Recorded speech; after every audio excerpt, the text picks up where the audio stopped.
এই বছরটা সহজ ছিল না, অনেক কিছু হারিয়েছি। মানুষ, স্বপ্ন, বিশ্বাস, আর সবচেয়ে বেশি হারিয়েছি নিজের নির্ঝর হাসিটা।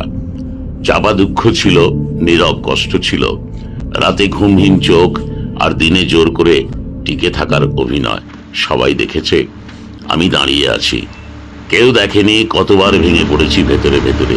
বছর আমাকে শিখিয়েছে সবাই পাশে থাকে না, কিন্তু এই নিজেকে ছেড়ে দেওয়া সবচেয়ে বড় হার। হ্যাঁ, আমি হেরেছি, কিন্তু ভেঙে পড়িনি।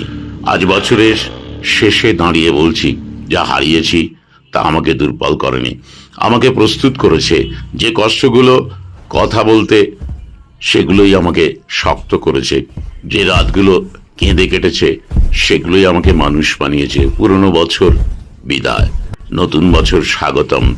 আমি আসছি নতুন মানসিকতা নিয়ে, কম প্রত্যাশা, বেশি ফোকাস, আর নিজের উপর নিঃশর্ত বিশ্বাস নিয়ে। এবছর আমি প্রমাণ দিতে আসিনি, আমি নিজেকে গড়তে আসছি।